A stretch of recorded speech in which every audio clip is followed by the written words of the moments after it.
안녕하세요. 8월 12일 생명의 삶 큐티 함께 나누겠습니다. 로마서 9장 1절로 13절까지의 말씀입니다. 어제 말씀은 그리스도 예수 우리 주 안에 있는 하나님의 사랑에서 우리를 끊을 수 없다. 우리가 그 하나님의 사랑에서 끊어질 수 없는 존재다 라는 사실 함께 말씀으로 나눴는데, 오늘 말씀은 바울이 자신의 고백을 또 하고 있는 것을 보게 돼요. 1절 말씀 보시면, 나는 그리스도 안에서 진실을 말하고 거짓말을 하지 않습니다. 내 양심이 성령 안에서 내게 이것을 증언합니다. 내가 이런 사람입니다. 전 참 양심적인 사람이고 거짓말하지 않는 사람입니다.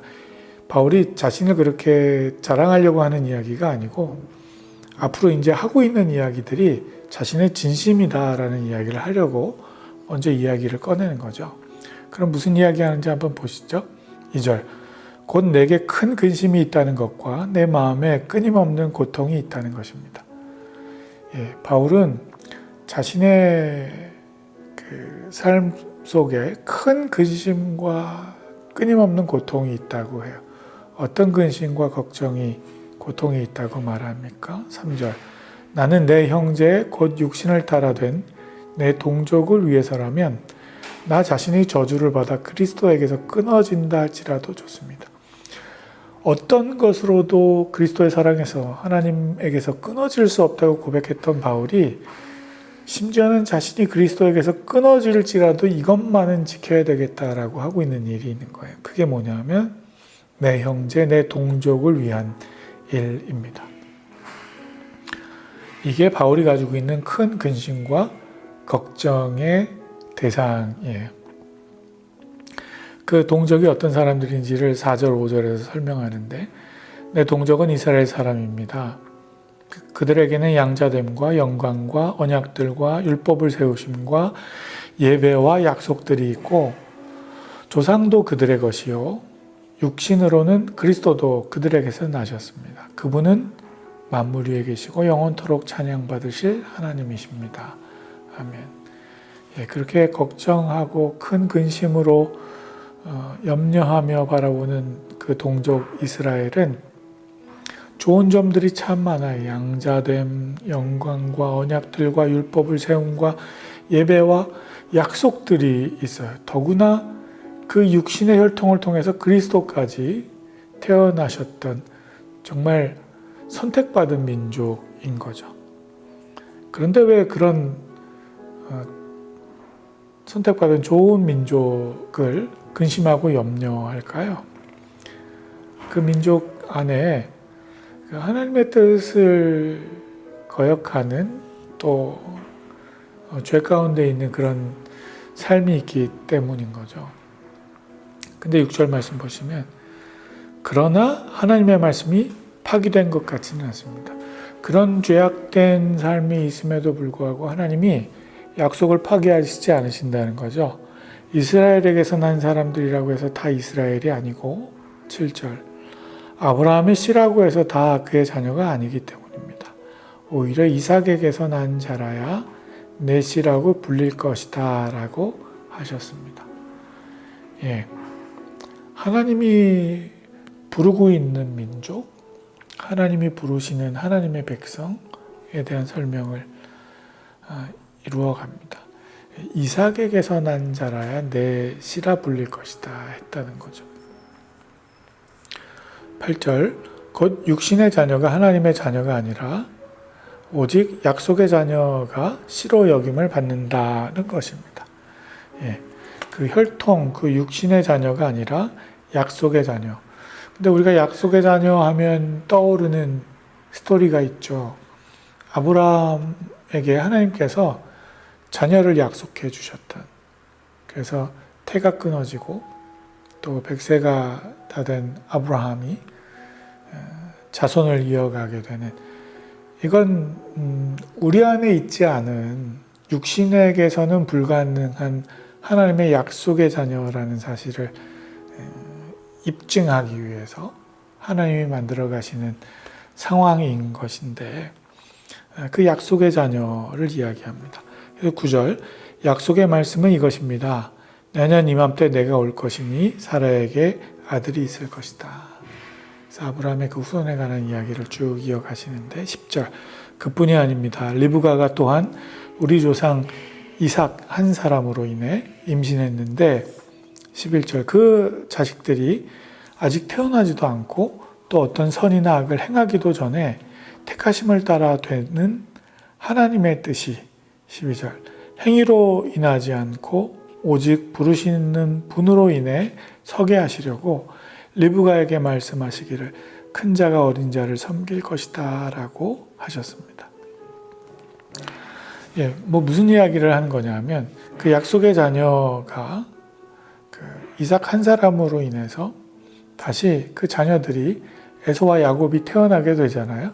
근데 그 에서와 야곱이 태어나기도 전에 그 에서와 야곱이 우리가 성경을 아니까 이제 야곱은 훔치는 자로 속이는 자로 형의 그 장자권을 또 팥죽 한 그릇에 훔쳐가게 되는데 그런 속임과 거짓이 하나님 뜻에 옳은 것은 아니잖아요.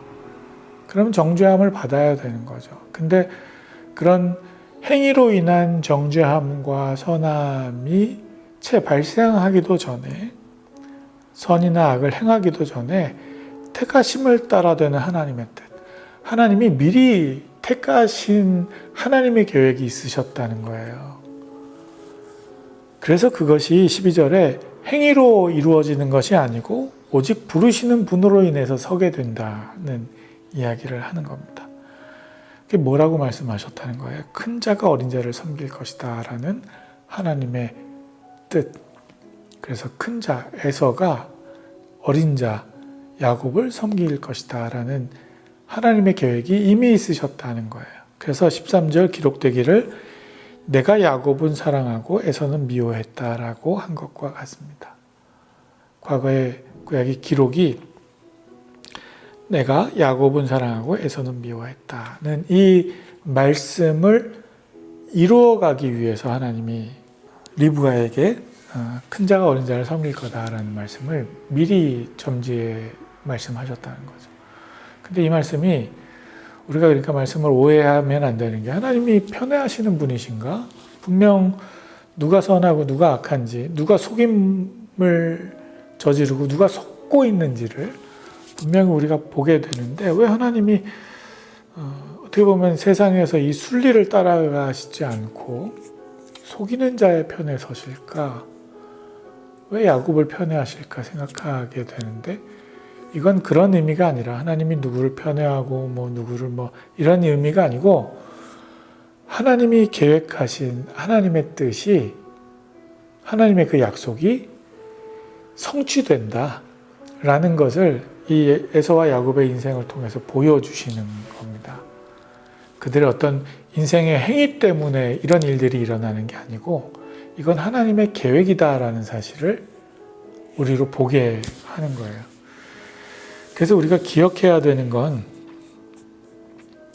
그런 것입니다. 하나님이 우리에게 약속을 이루시는 분으로 하나님의 그 주권적인 선택이 우리의 어떤 행위를 통해서 좌지우지되는 것이 아니고 하나님의 그 주권적인 선택이 우리의 삶 가운데서 나타난다는 겁니다.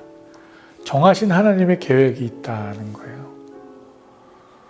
그러니 우리가 오늘 기억해야 되는 것은 하나님이 계획하신 약속이 뭐냐는 거예요. 하나님이 미리 말씀으로 우리에게 선포하신 약속들이 뭐냐는 거예요. 그걸 기억하는 것이 중요합니다. 그냥 내가 인생을 이렇게 살고 싶습니다. 이런 복 받고 싶습니다. 하나님 힘 주십시오. 제가 말씀 안에 붙들려 살겠습니다. 그러니 하나님 더 복 주십시오. 이런 것이 아니라 주님의 계획은 무엇인지를 우리가 물어야 되는 겁니다. 주님이 우리에게 미리 선포하신 그 약속된 은혜, 그건 뭐냐는 것을 우리가 찾아가야 하는 것입니다. 그래서 사랑하는 성도 여러분, 우리의 행위의 옳고 그름이 아니라 주님의 약속을 붙드시는 저와 여러분 되실 수 있기를 바랍니다. 우리는 이미 죄인이었는데 죄인된 우리를 부르시고 의롭다 하시고 우리를 영화롭다 하시겠다고 우리를 선택하신 그 하나님, 그 하나님이 우리에게 기대하시는 영화로움이 뭔지, 하나님의 약속을 이루는 그 영화로움, 그 삶을 오늘 우리가 살아가실 수 있기를, 말씀에 붙들려서 또 한 걸음 더 주님 앞에 나아가시는, 주님의 약속을 이루어가는 한 걸음 한 걸음 살아가시기를, 그런 오늘 하루가 되시기를 예수님의 이름으로 간절히 축원드립니다. 오늘도 복된 하루 되시길 바랍니다. 감사합니다.